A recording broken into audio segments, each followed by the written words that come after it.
é bom. A obra de suas mãos é perfeita. Deus criou o prazer. Ele não nos privou de encontrar gozo nessa vida. Pelo contrário, revelou-nos a maneira correta de usufruir de tudo que criou. Os prazeres são dádivas do Criador. O sexo é um dom dele e, quando desfrutado da forma certa, resulta em verdadeira alegria. Mas o pecado distorceu aquilo que era bom. A imoralidade sexual corrompeu o plano perfeito de Deus e os vícios sorrateiros aprisionaram homens e mulheres em cadeias invisíveis, afetando a mente e a alma, provocando efeitos destrutivos na sociedade por meio de práticas desumanas, como o aumento dos números de abuso sexual infantil. Todavia, Deus nunca desistiu do plano perfeito. Ele estendeu a mão para nos libertar e nos mostrou o caminho da verdadeira liberdade. Em Cristo, encontramos redenção, restauração da imagem de Deus em nós através da santificação, convidando-nos a não tolerar aquilo que Deus já condenou e não sermos escravos dos nossos desejos. E então descobrimos quem somos e qual é o propósito de Deus para a nossa sexualidade. Chegou o momento de sair da prisão. Não podemos negar o impacto devastador do pecado em nossas vidas. Deus está lançando luz sobre a nossa vida, para que vivamos o verdadeiro prazer que Ele reservou para nós. Ele quer restaurar sua dignidade, curar suas feridas e lhe mostrar que há um caminho de pureza e da liberdade dessa prisão secreta. Participe da série de mensagens da Comunhão da Igreja Cidade Viva. Amém, amém, amém. Bom dia, irmãos. Quem aqui entendeu o vídeo? Esse último? Levanta a mão, quem entendeu. Pronto, vocês podem ir para casa, já está pregado, tá certo? Não precisa mais de nada. Não é isso? Irmãos, que alegria a gente tá aqui, né? Mais uma vez, o pastor Moisés está lá em Campina Grande, cumprindo a missão. E me deu a missão de estar aqui hoje com vocês, né? Eu fico muito feliz. Para mim, é sempre muito honroso estar aqui refletindo um pouco da palavra e sendo canal de bênção para a vida dos meus irmãos. Tenham uma certeza, antes de falar ao coração de vocês, essa palavra falou profundamente ao meu. Principalmente essa série. E não somente ao meu, mas eu tenho certeza que há tantos outros irmãos que estão vindo a essa igreja, a esse culto.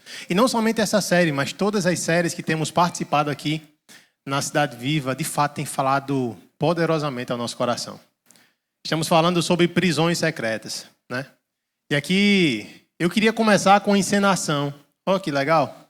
Eu estava até falando, Henrique tem a ideia dele de trazer uma ilustração e eu sou mais prático em trazer uma encenação. Eu queria chamar a China aqui. Cadê China? China, vem cá. Prestem bem atenção. Tu liga essa luz aqui, pessoal. China vai ser a nossa cobaia de hoje. China, eu tenho um presente para você. Cadê o celular? Bota no bolso de trás, a chave também. Prestem atenção.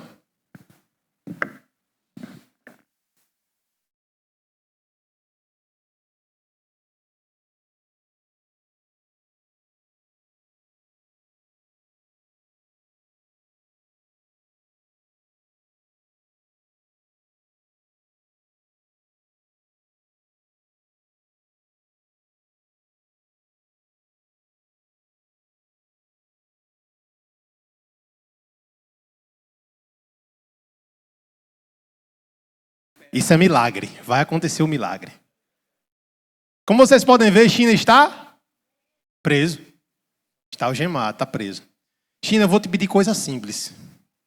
Pega teu celular no bolso de trás. Não. A essa hora tu não pega não. Tá? Porque tu é mago, mas não pega. Não consigo pegar. Mas pegue, pegue. Pronto. Agora, China, eu quero que tu tire uma selfie com esse celular. É. Vai, China. Bora, China. Vai. Tem condições, China? Tem não, China. Tu vai derrubar o celular e quebrar. China, pega, me dá teu celular. Pega agora tua chave que está no teu bolso de trás. Deixa eu botar no bolso de trás. Chega.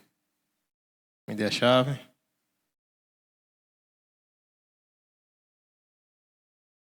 China tem 2 celulares, gente. Empresário é outra coisa, melhor. E é mais do Lilo e Stitch, ó. Coisa linda. Isso é da minha menina. Não, e ele tá com a camisa dos Guardiões, já pensou? Aí ele quebra, meu filho. A gente não combinou isso. Vai lá, China, pega o relógio. Pega a chave lá atrás.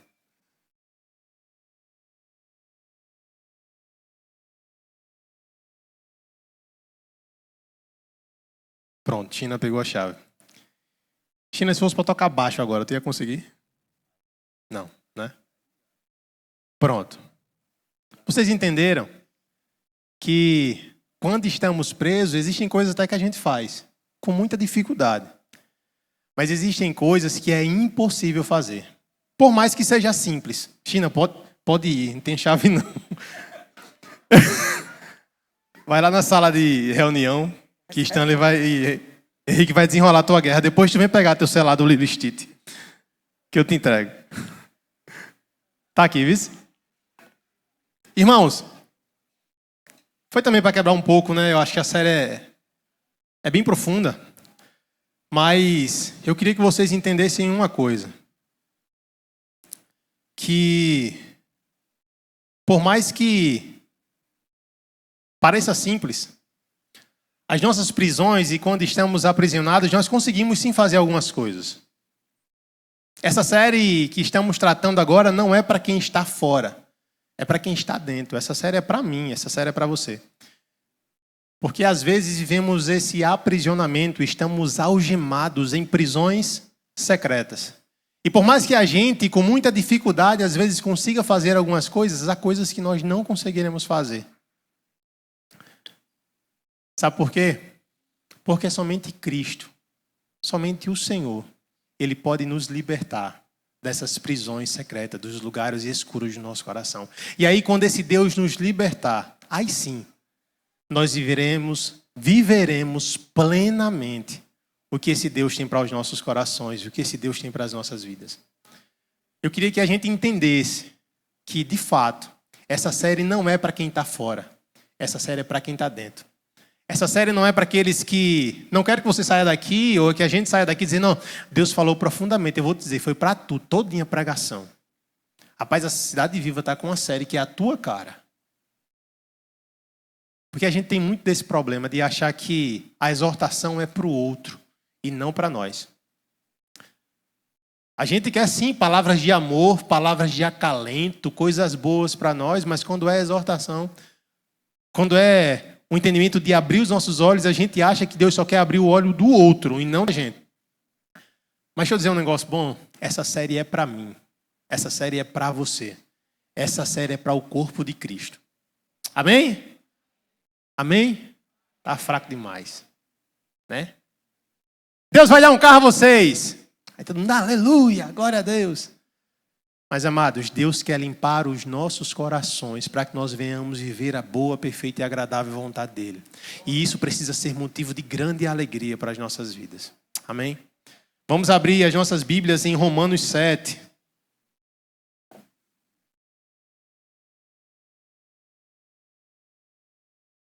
Misericórdia, me molhei. Fico muito feliz em ver a igreja crescendo. Fazia alguns dias que eu não vinha para o culto pela manhã. Fico feliz em ver caras novas, irmãos novos. E também os irmãos de antes, né? Os irmãos que têm perseverado aqui. E eu tenho certeza que o Senhor ainda nos dará. Os campos estão brancos para a ceifa. E foi isso que a gente fez ontem, né? Lá em Mangabeira. Pregamos o Evangelho no intuito de que vidas fossem salvas ali em Mangabeira, para que de fato o estabelecimento da Igreja Cidade Viva Mangabeira viesse florescer para a honra e glória do Senhor, assim como tem florescido aqui na Zona Sul. Então eu fico feliz, porque Deus tem trazido a sua vida para este lugar, o Senhor tem trazido novas vidas para esse lugar. Amém? Romanos 7, a partir do versículo 14, a gente vai ler até o versículo 25. Sabemos que... Versículo 14, tá? Sabemos que a lei é espiritual. Eu, contudo, não sou, pois fui vendido como escravo ao pecado.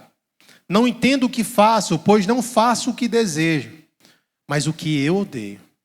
E se faço o que não desejo, admito que a lei é boa.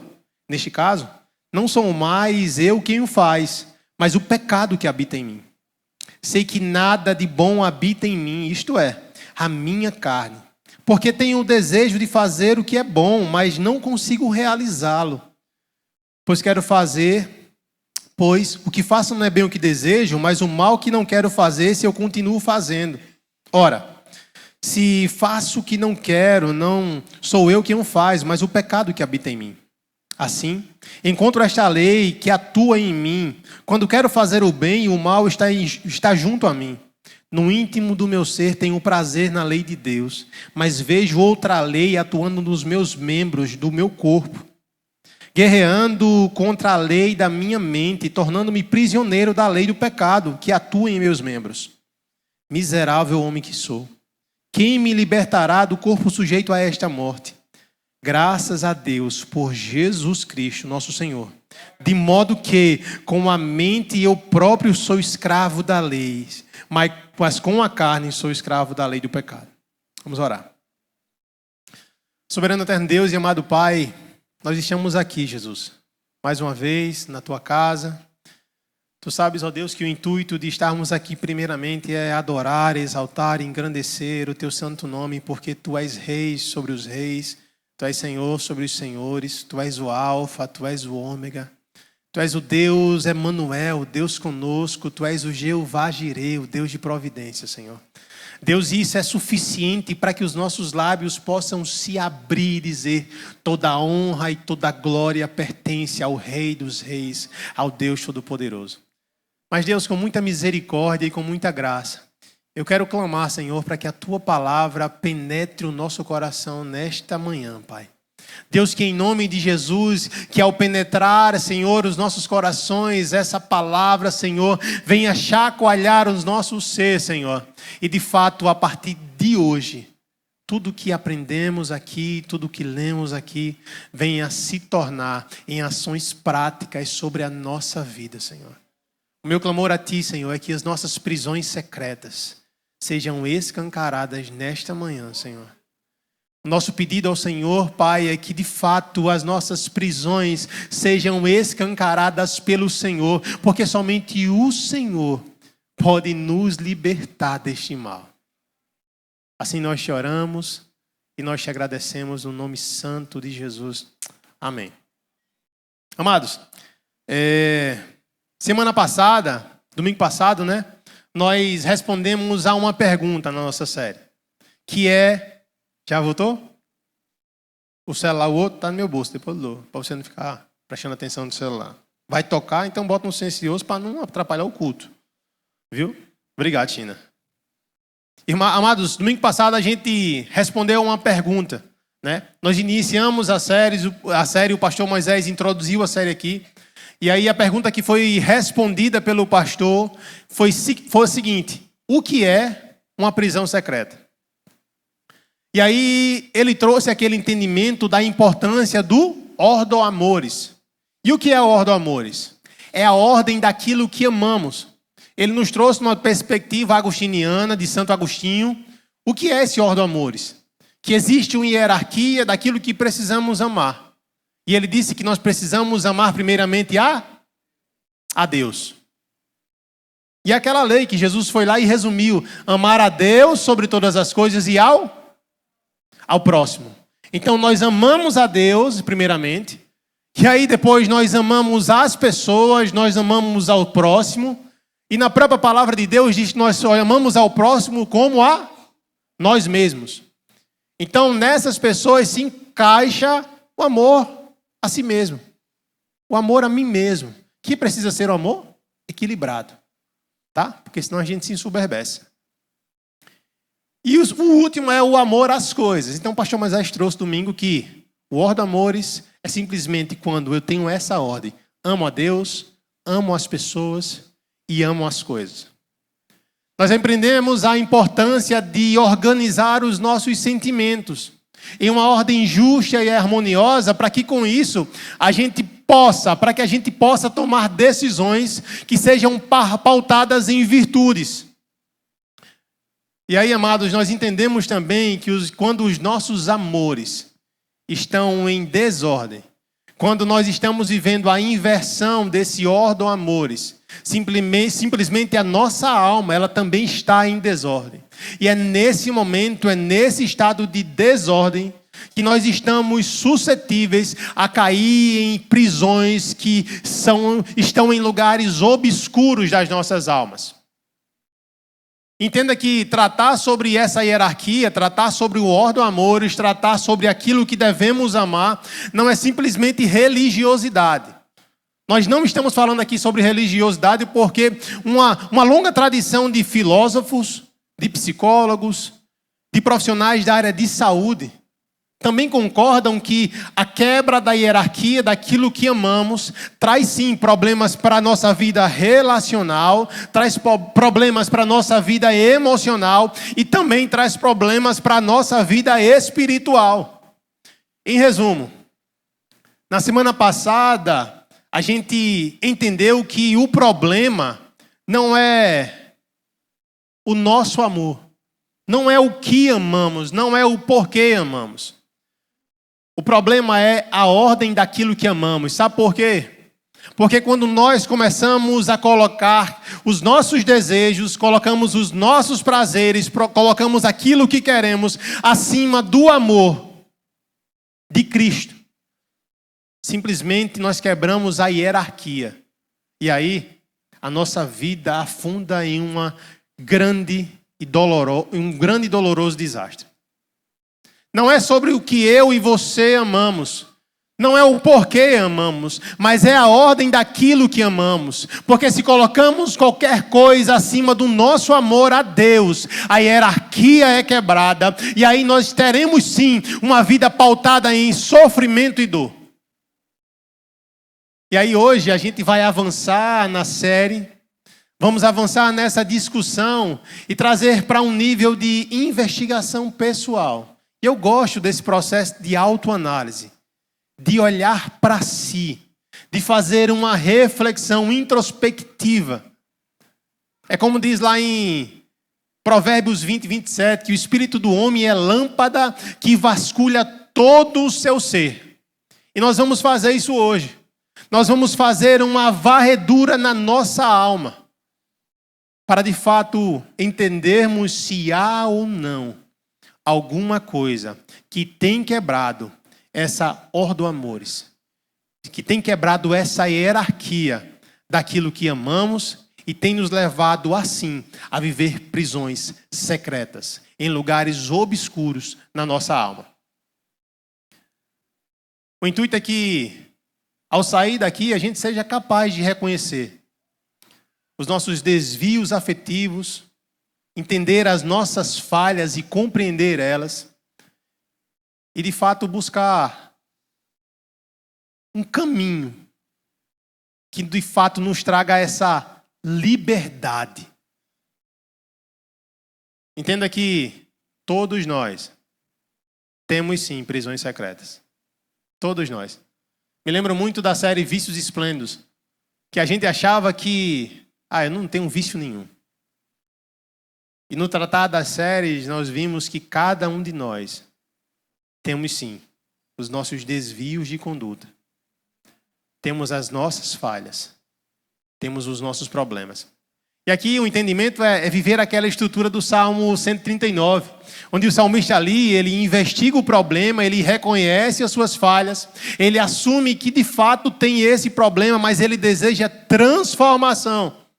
E aí ele segue, entendendo que o Senhor pode o transformar. Tanto que, no Salmo 139, versículo 24, eu acho, ele diz: Senhor, vê se em minha conduta há algo de mal e dirige-me ao caminho da eternidade. A intenção nessa manhã, a intenção nesse domingo, é que você e eu façamos uma autoanálise e uma investigação profunda dos nossos quartos escuros. Quem aqui não tem pecado? Quem aqui é pecador? Eu sou. E eu sou o pior de vocês. Naelson sabe disso. Né, Naelson? Eu só perco para Naelson. Né, Naelson? Todos nós somos pecadores. E se somos pecadores, sim, nós temos, sim, prisões secretas. E aí, durante essas, acho que foi nas 3 últimas semanas, a Cidade Viva ela lançou algumas perguntas. Que aqueles que estão nos grupos da igreja, tenho certeza que responderam.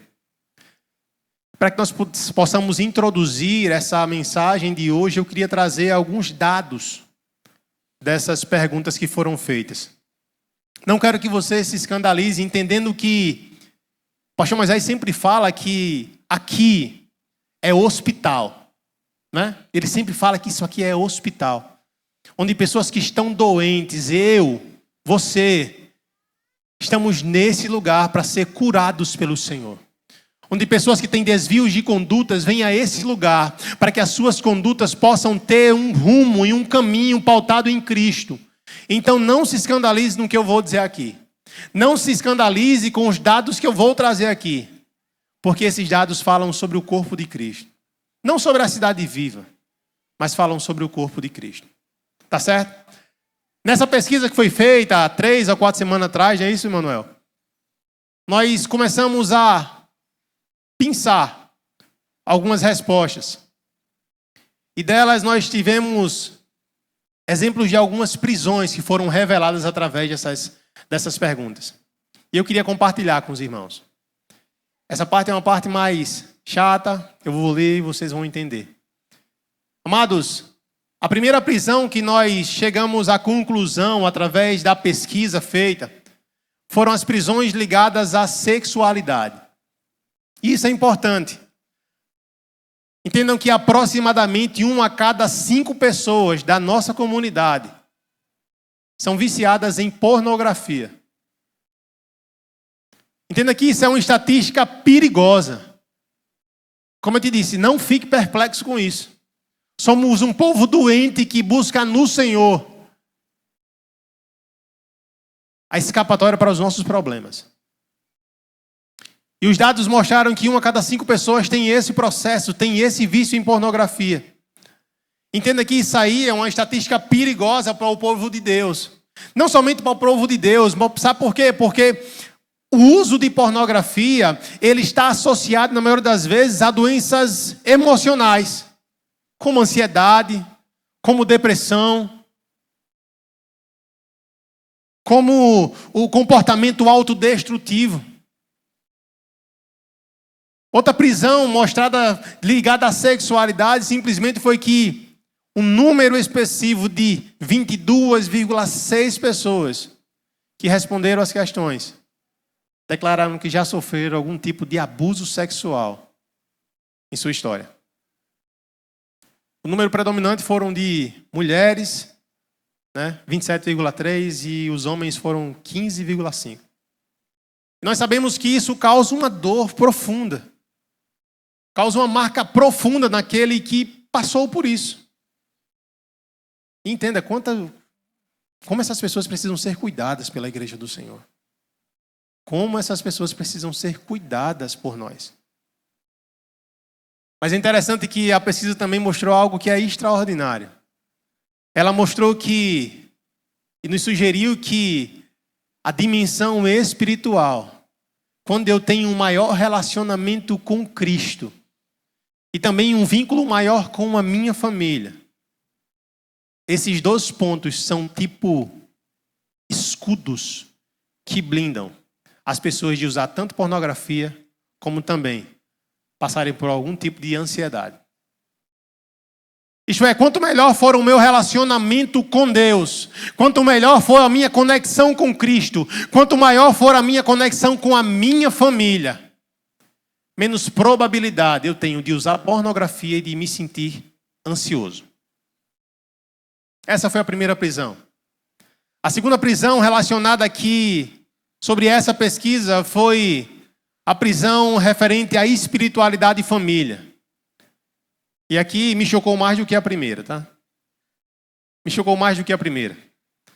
Porque a pesquisa revelou que o relacionamento com Deus e com a figura paterna são os que trazem piores sentimentos para os corações dos irmãos da nossa igreja. Quando perguntados sobre o seu relacionamento com a figura paterna, 52% dos irmãos deram notas abaixo da média. E quando perguntados sobre seu relacionamento com Deus, 77% dos irmãos deram uma nota abaixo da média. E entenda que esses 77% dos irmãos que disseram não ter relacionamento com Deus, deram uma nota abaixo da média do relacionamento com Deus, a grande maioria são irmãos que já têm muito tempo de igreja. São irmãos que já estão em nosso meio há muito tempo. E, de fato, é preocupante. Sabe por quê? O tempo de igreja não tem influenciado nesse relacionamento com Cristo. Nós não temos deixado de viver aquilo que o pastor Moisés fala do cristianismo feijão com arroz. Nós não temos buscado mais o Senhor. Nós temos nos limitado aos cultos de domingo. Nós temos nos limitado aos cultos de terça-feira. Entenda que não deixa de ser importante, mas maior do que a reunião do corpo de Cristo aqui é a sua intimidade com Deus na sua casa. Talvez por isso o uso de pornografia tenha sido tão alto. Porque em vez de estar buscando ao Senhor, nós temos buscado outras coisas. Em vez de estar amando a Deus acima de qualquer coisa, nós temos amado outras coisas. Isso é muito perigoso. Mas uma coisa alegrou meu coração nessa pesquisa. Foi entender que desses 77% desses irmãos, né? Aquele finalzinho que são os 23%, não é isso? Sou péssimo em matemática. É isso, 23, né? Olha, tô bom. Simplesmente deram resultados acima da média. Sabe por quê? Porque eles têm vivido os 3 Cs. Conectar, crescer e compartilhar. Eles têm se conectado ao Senhor. Eles têm crescido em graça e conhecimento. E têm compartilhado desse amor em ações como aconteceu ontem lá em Mangabeira. E outra coisa que ainda trouxe maior alegria ao meu coração foi que as melhores respostas foram das pessoas que declararam que têm vivido, sabe o quê? Escola bíblica. As inscrições estão abertas.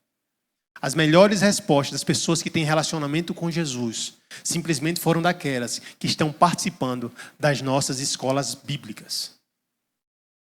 Amados, não há como ter relacionamento com o Senhor se eu não falo com Ele. Não há como ter relacionamento com Deus se eu não busco a Ele. O grande problema é que a gente acha que Deus só fala com a gente quando Ele traz a irmã do cocó e diz: Deus mandou te dizer. Mas a forma mais simples e poderosa de escutar a voz do Senhor é através da leitura da Bíblia. Se nós não temos lido a palavra do Senhor, nós precisamos rever o evangelho que temos vivido. Se nós não temos lido a palavra do Senhor, nós precisamos rever. Vim para o culto de domingo. Porque a gente só está perdendo tempo. Você podia estar na praia agora. Entenda. A Cidade Viva não vai te salvar. O pastor Moisés não vai te salvar. O teu líder não vai te salvar. Sabe por quê? Quem selou a nossa salvação se chama Jesus Cristo de Nazaré. E nós precisamos buscá-lo a todo momento. E quando o buscamos, nós fortalecemos o relacionamento que temos com Ele. É que nem um casamento. Se eu não converso com minha esposa, meu relacionamento vai ser muito frágil. Vai ser pautado em briga e confusão. Mas se eu converso, ali há intimidade. Da mesma forma é com Cristo. Não que Jesus vai arrumar confusão com você. E nem queira arrumar confusão com Ele. Mas o que eu peço, amados, é que nós de fato venhamos buscar a Deus. A terceira prisão, para a gente terminar, são mais duas, são as prisões relacionadas às finanças e o trabalho. 80% da igreja diz que não está feliz financeiramente. E que também não está feliz com as funções que tem desempenhado nos seus trabalhos. Normal. Eu sou um desses. Tá? Eu tenho um problema, meu quarto escuro, sabe o que é? Ganância. Eu nunca estou satisfeito com o meu salário. E não somente eu, mas tem muitos irmãos que trabalham na mesma área que eu trabalho que também não estão satisfeitos. Né? E a última prisão é voltada à temperança. é o autocontrole alimentar. Entenda que as pessoas que têm menos controle alimentar são aquelas que correm mais risco de consumir pornografia.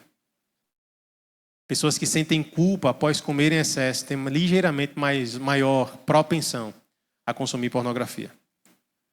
E os efeitos disso? Ansiedade. Somos uma igreja ansiosa. 90% da nossa igreja declarou que tem ou já teve crises de ansiedade. Vivemos esse mal. Mas entenda, quanto maior for a nossa aproximação com Deus, menor a probabilidade de vivermos essas prisões. Guarde isso no seu coração. Se você sair daqui hoje somente com isso, no seu coração eu já estou feliz. Porque eu entendi isso. Quanto maior o relacionamento com Jesus Cristo, menor a probabilidade de você viver aprisionado. Simples. Isso é o simples. Isso é o que nós precisamos guardar nos nossos corações. Relacionamento com Deus é a chave para que as nossas prisões sejam abertas. Será que nós, enquanto igreja, enquanto irmãos aqui, nos encontramos gente de alguma dessas prisões? Temos outras prisões. Talvez seja uma prisão no mundo digital, aquele irmão que não sai do WhatsApp, não sai do Instagram, aquele irmão que vive no TikTok, que vive no... o outro é o quê? Kawaii, né? Kawaii. Que vive no YouTube, sei lá, velho, nos jogos online. Temos as prisões do mundo real, que é o álcool, as drogas, a pornografia, a imoralidade sexual e tantas outras que, de fato, encarceram as nossas vidas. O problema é, qual a nossa prisão? Como eu falei para vocês, hoje o intuito é entender qual a nossa prisão, é fazer uma autoanálise, é uma investigação pessoal. Porque nós precisamos entender qual a nossa prisão, qual a prisão que cerca a nossa alma, porque aí nós temos a possibilidade de pedir ajuda ao Senhor, entendendo que somente Cristo pode nos libertar dessas prisões. O texto bíblico que lemos parece um pouco complexo. Romanos 7 parece um pouco complexo de entender. Mas ele nos traz um roteiro para que nós possamos, nessa autoavaliação, entender a nossa condição espiritual, emocional e relacional.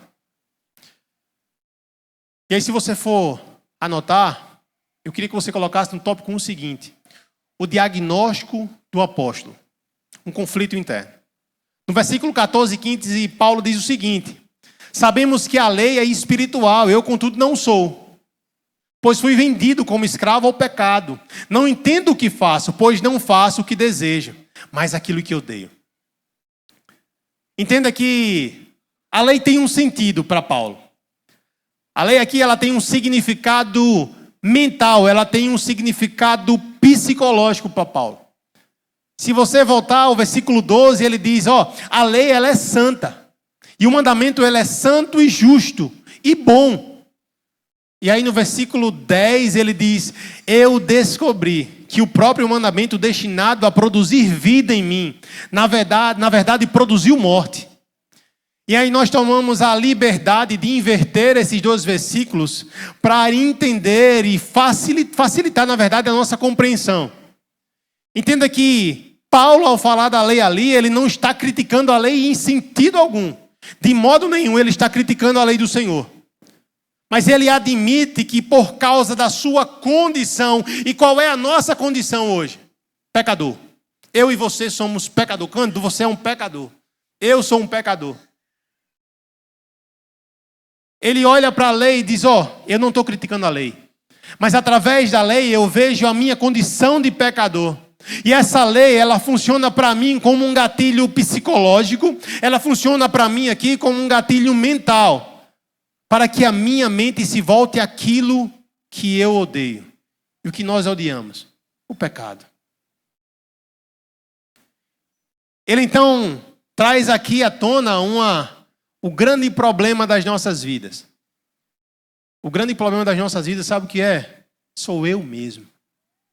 De onde vêm as minhas guerras? vem do meu próprio coração. E olhe que esse é o problema justamente que fala lá em Gálatas. Gálatas 5 fala sobre a luta do espírito contra a carne.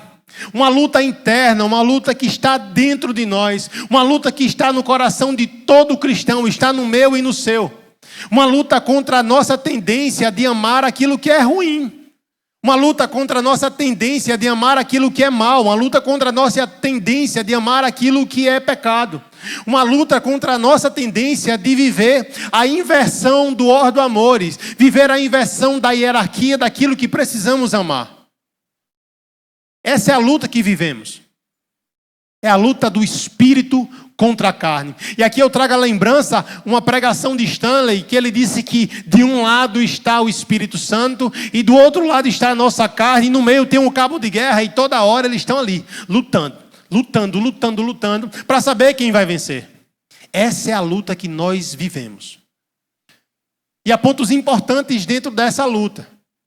O primeiro ponto importante dentro dessa luta, para viver essa luta, é reconhecer a nossa condição de pecador. E simplesmente reconhecer essa condição de pecador se chama humildade. Paulo faz uma confissão clara aqui, no versículo 14, quando diz, faz um contraste entre a lei e a sua dura realidade de pecador. Ele simplesmente está dizendo aqui, a lei é espiritual. Não é isso? Todavia, eu não sou. É como se Paulo estivesse falando assim, a lei é espiritual, mas eu sou carnal. Entenda que carnal aqui, Paulo não está falando daqueles que estão lá fora, daqueles que ainda não foram alcançados pela graça.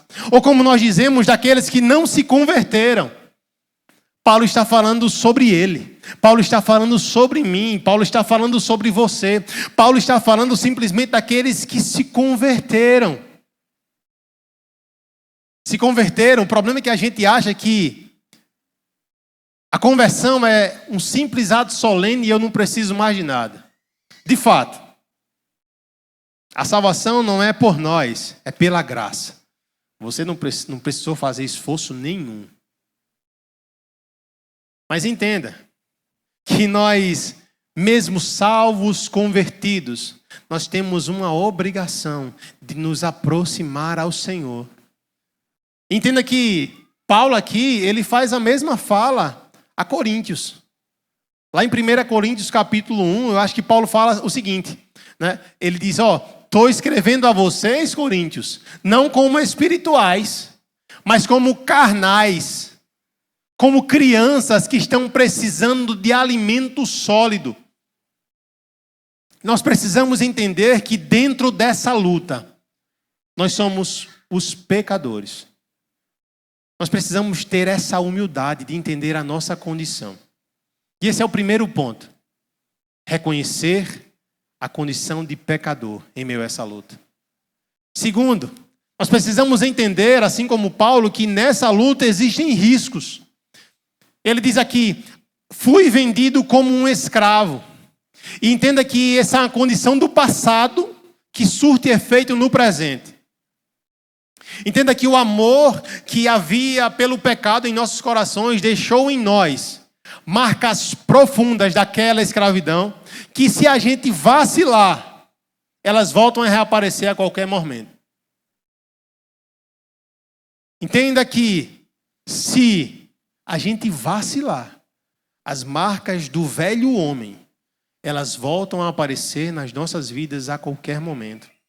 Em outras palavras, Paulo está dizendo que mesmo as pessoas que nasceram de novo, eu e você, em algum momento, se vacilar, você pode voltar a ser escravo novamente do pecado. Ele diz, se vocês vacilarem, vocês vão voltar a ser escravos do pecado. Mas que, para que isso não aconteça, aí eu trago a lembrança do que ele diz a Filipenses. Ponham em ação a sua salvação com temor e tremor. Ponham em ação a sua salvação com temor e tremor. Aqui ele está trazendo um sentido que o cristão, nós cristãos, nós povo de Deus, precisamos estar em alerta e buscar constantemente crescimento, para que nós não venhamos a nos submeter novamente à escravidão. Enquanto povo de Deus, precisamos estar em alerta e buscar constantemente a presença do Senhor, para que nós não venhamos submeter a nossa alma, que mesmo liberta, continua lutando contra a carne. Quem aqui é liberto? Todos nós somos libertos, o Senhor nos alcançou. O Senhor nos alcançou, o Senhor te salvou. O Senhor me salvou, nós somos libertos, mas não é porque estamos libertos que paramos de lutar contra a nossa própria carne. E Paulo, ele traz isso aos nossos corações. Ele diz, ei, primeiro, reconheça quem você é. Reconheça que és um pecador, isso se chama humildade. Depois entenda que nessa luta contra a carne há sim riscos. Porque se você vacilar, você volta a ser escravizado pelo pecado. E o terceiro ponto é, reconheça o ofuscamento do nosso intelectivo. Domingo passado, o pastor Moisés disse que a desordem dos nossos sentimentos, a inversão do ordem amores, ele provoca em nós uma perca significativa em nossa capacidade de entender a bondade de Deus. Vocês lembram disso? Ele trouxe esse entendimento para nós. Aqui em Romanos 7, Paulo ele traz um testemunho prático do que é isso. Ele está dizendo praticamente a mesma coisa. O alerta do apóstolo aqui, para o nosso entendimento, é acerca do que fazemos ou deixamos de fazer, do que devemos não fazer ou fazer. Ele diz simplesmente que tudo isso, o fazer e não fazer, o dever fazer e o dever não fazer, está enfraquecido, porque o pecado habita em nós. E aí com isso nós corremos um sério risco, Cândido, de fazer aquilo que odiamos. Sabe por quê? Porque somos incapazes de entender e experimentar e comprovar da boa, perfeita e agradável vontade do Senhor, porque o pecado habita em nós. Entendam que, trocando em miúdos, entendam que existe um conflito interno em nós. Existe um conflito dentro do nosso coração.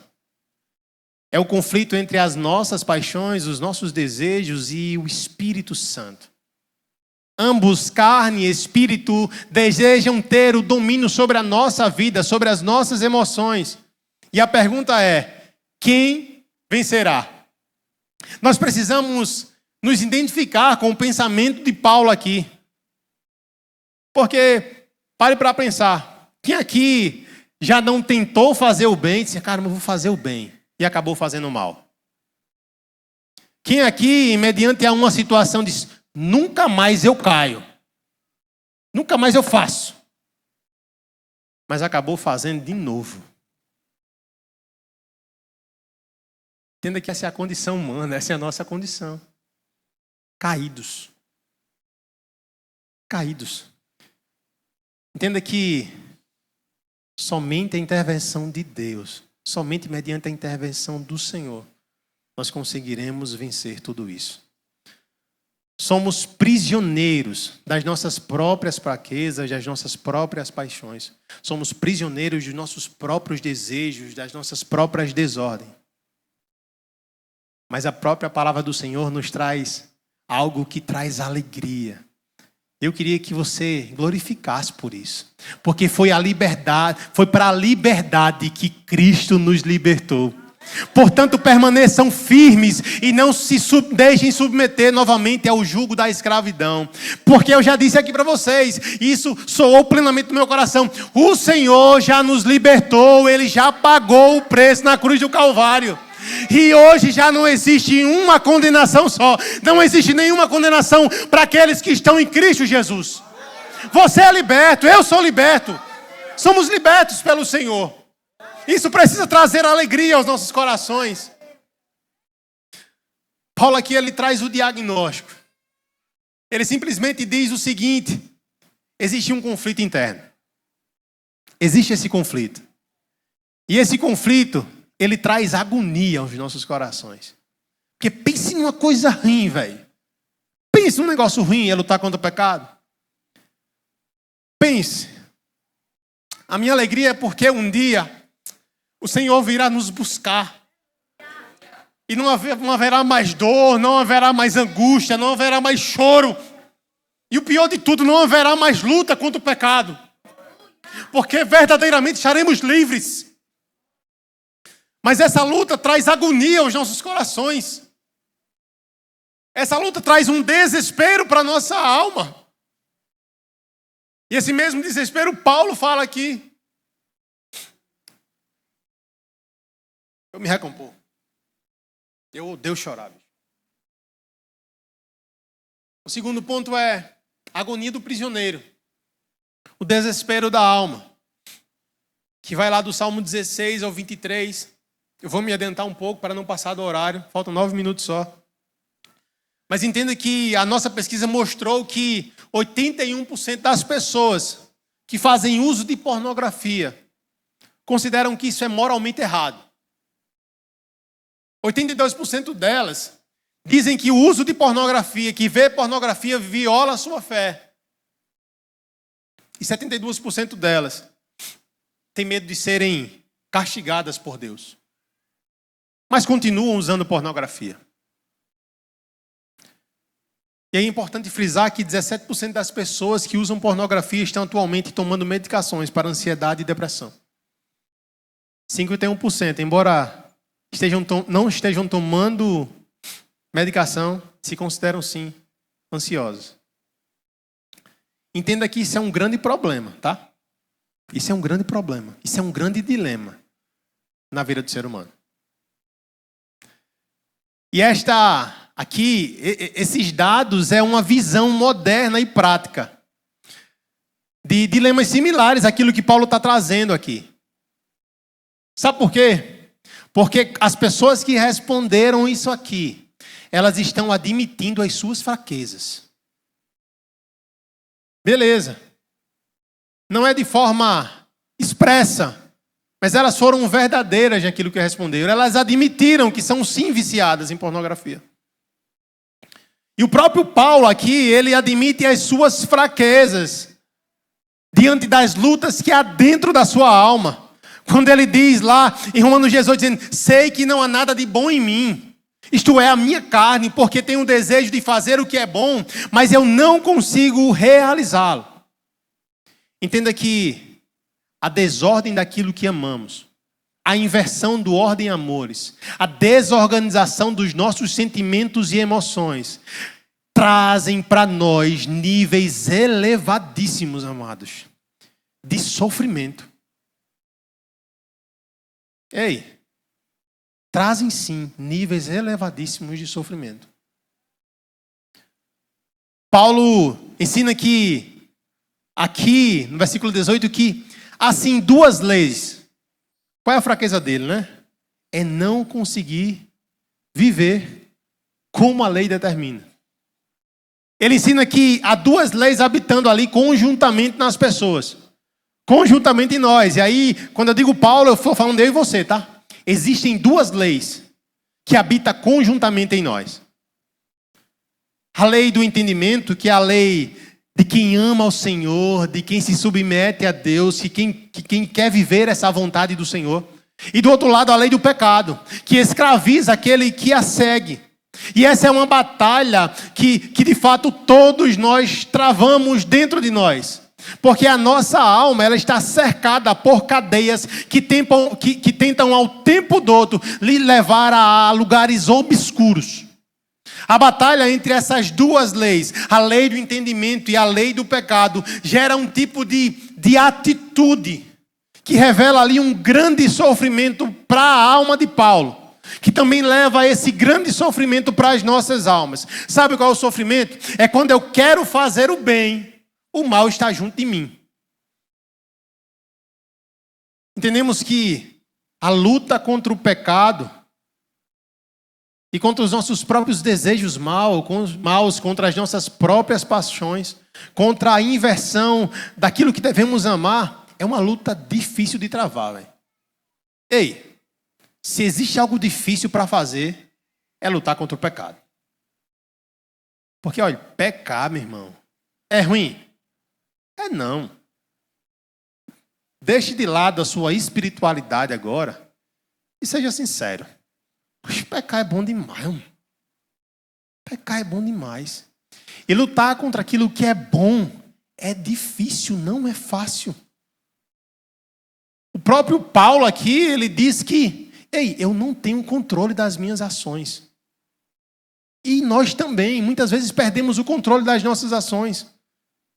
Você quer ver Paulo dizendo isso? Ele diz, pois o que faço não é bem o que desejo. Mas o mal que não quero fazer, esse aí, eu continuo cometendo. Entenda que esse é o grande sofrimento do apóstolo. Querer fazer o bem e não fazer. Mas o mal que ele não deveria fazer, esse aí ele continua cometendo e isso traz muito sofrimento. Esse desejo de fazer o bem e não conseguir traz sofrimento a Paulo. Por mais que ele diga no versículo 22, a parte B diz, no íntimo do meu ser, eu tenho prazer na tua lei, Senhor. Mas independente disso, Jesus, eu continuo, por causa das minhas fraquezas, fazendo aquilo que é mal.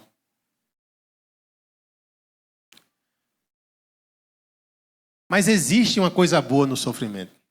E nós precisamos passar por esse sofrimento. O sofrimento é necessário. Sabe para quê? Porque se não fosse por sofrimento, estava tudo legal. Mas é por causa do sofrimento que nos santificamos mais. É por causa do sofrimento que buscamos mais ao Senhor. É por causa do sofrimento que nós nos deleitamos mais na presença do Senhor. Sabe por quê? Porque sem Ele nós não podemos fazer nada. Nada, nada, nada. Entenda que o sofrimento bem administrado, ele produz crescimento emocional, espiritual e relacional. O crescimento bem administrado, ele sim produz crescimento emocional, relacional e espiritual, meus irmãos. A prisão da alma aqui, ela é algo silencioso. É uma sensação de impotência, de vergonha, de culpa. É aquele negócio que a gente diz assim, eu quero ser livre. Cara, mas eu não consigo. Felipe, eu quero até deixar, velho, mas eu não consigo. É o entendimento e o reconhecimento de que, cara, com as minhas próprias forças, eu estou perdido. Não há esperanças de eu deixar. Mas é por isso que o apóstolo aqui, ele pega toda a sua angústia e todas as dores provocadas por essa luta e toma uma atitude. Sabe qual é a atitude de Paulo? Simplesmente olhar para Cristo. Só conseguiremos sair das nossas prisões secretas se olharmos para o Senhor. Só conseguiremos sair das nossas prisões obscuras, sermos libertos dos nossos vícios, se olharmos para o Senhor. Somente Ele. Somente Ele. E por fim, o terceiro ponto. Se você quiser anotar, é a saída da prisão. O grito por socorro e a resposta em Jesus Cristo, do versículo 24 ao 25. Entenda que, nesse momento aqui, existe uma virada de chave no coração de Paulo. Repentinamente, ele dá um último grito de angústia, de desespero.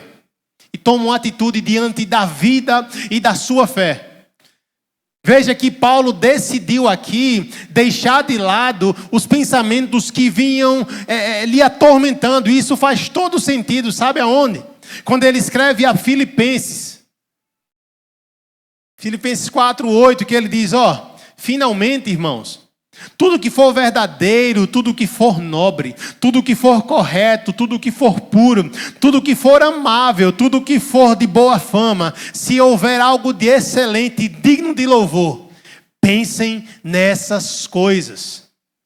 Paulo deixou de lado aqui a lamúria, o sofrimento, a angústia e fez uma última avaliação. E disse: ei, miserável homem que sou. Miserável homem que sou. É o mesmo sentimento que eu tenho quando olho para mim. Miserável homem que sou.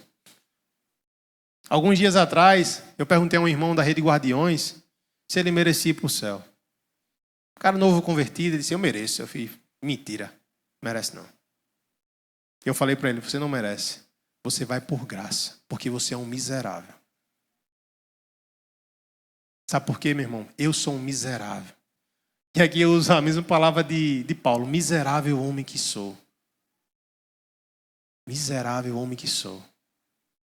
E aí ele, em seguida a essa frase, ele faz um questionamento extraordinário ao Senhor. E diz: quem me libertará do corpo sujeito a essa morte? Entenda que na primeira afirmação, quando Paulo diz que é miserável, ali ele dá um grito de desespero. Um último grito de autocomiseração. E aí ele passa a perguntar sobre um caminho de liberdade. E aí ele entende que ele precisava mudar de vida. Ele precisava mudar de atitude. Aí ele olha e diz: eu preciso viver o processo de metanoia. Eu preciso viver um processo de transformação na minha vida. Eu preciso viver um processo de transformação no meu caráter. Eu preciso mudar de vida. Então o apóstolo chega a uma conclusão sobre isso. Com a mente, eu próprio sou escravo da lei de Deus. Mas com a carne, eu sou escravo da lei do pecado. E o que nós podemos aprender com essa frase, com esse versículo de Paulo? Entenda que a lei da morte e do pecado, ela só pode ser vencida por uma lei que é superior a ela. Eu não sei se vocês já entenderam. Temos duas leis que estão a toda hora lutando dentro de nós. Como gato e rato, como Tom e Jerry, né? Quando faz esse negócio de criança, eu lembro logo de Stanley. Como Tom e Jerry, toda hora brigando. Dentro de nós existe uma grande guerra, que é a lei do pecado e da morte. E somente venceremos. Só existe uma forma de vencer essa lei de pecado e morte, que é com uma lei superior a ela. E sabe qual é a lei superior a essa? É a lei da vida e da esperança que está em Cristo. É a lei do entendimento. Nós venceremos o pecado, nós venceremos a carne quando passarmos a dar mais ouvido ao Senhor. Nós venceremos o pecado, nós venceremos a lei que nos leva como escravos quando passarmos a dar mais ouvidos à voz de Deus, a nos debruçarmos mais em oração, a nos debruçarmos mais em leitura da Bíblia. Essa é a chave. Essa é a chave.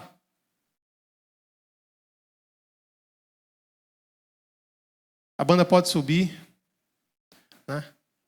Entenda que a única chave para a prisão da nossa alma é um relacionamento autêntico com Jesus Cristo. Amados, temos sim prisões secretas. Eu e você somos um prisioneiro. Infelizmente. Essa é uma dura realidade. Uma dura realidade. E nós só temos como sair dessas prisões se dermos ouvido à voz do Senhor. Nós só podemos sair dessas prisões se buscarmos um relacionamento autêntico com Jesus Cristo, porque Ele é a nossa única esperança. A libertação não vem de uma decisão humana.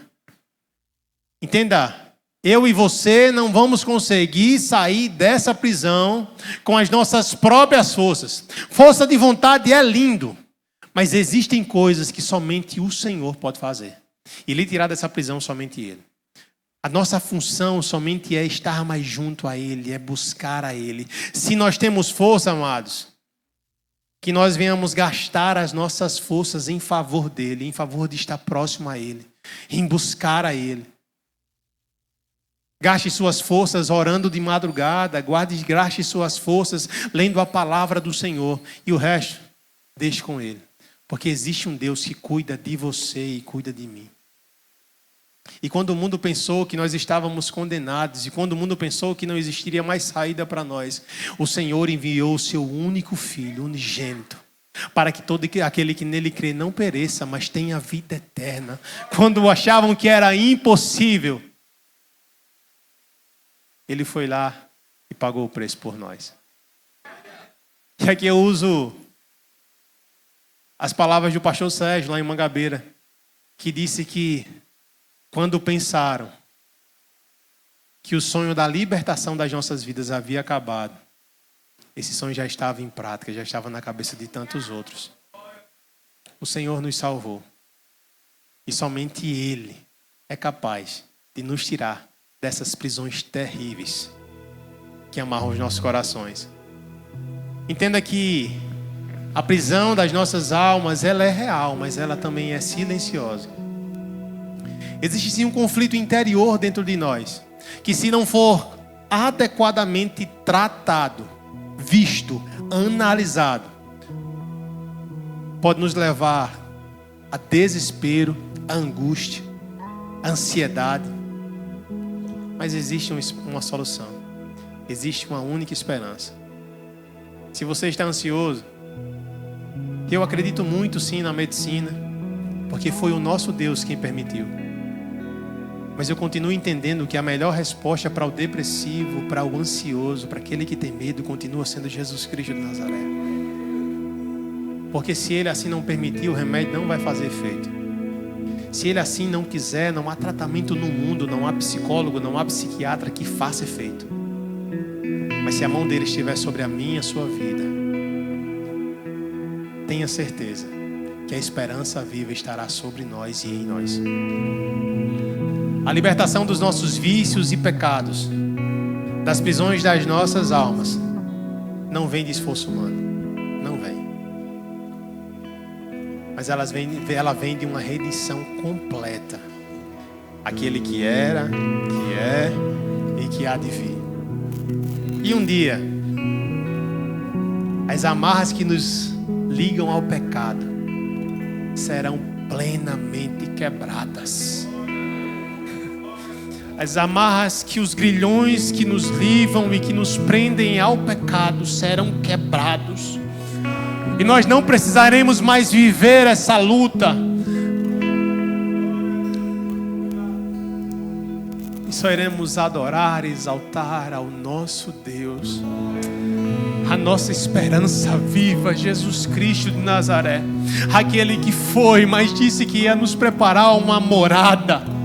E eu tenho plenamente certeza que Ele virá e os nossos olhos verão em glória Ele descendo. Maranata, Maranata, ora vem Senhor Jesus. Maranata, vem Senhor Jesus. Porque somente o Senhor, Pai, pode quebrar os grilhões das nossas vidas, Senhor, e nos trazer liberdade plena. Mas até lá, Senhor, nos fortalece. Nos fortalece, porque precisamos do Senhor para vencer essa luta. Vamos levantar, meus irmãos. Enquanto o pessoal canta só um trecho para a gente poder ir, eu queria que você colocasse a mão no seu coração e se entregasse ao Senhor. Eu não sei suas prisões, não sei aquilo que tem assolado o seu coração, não sei a sua luta, mas você sabe. Você não precisa dizer em voz alta, mas faça uma análise. Diga: Senhor, me perdoe. Mas não somente me perdoe, Senhor, mas me liberte, Pai. Me liberte, me transforme. Porque somente o Senhor tem poder para isso. Em nome de Jesus.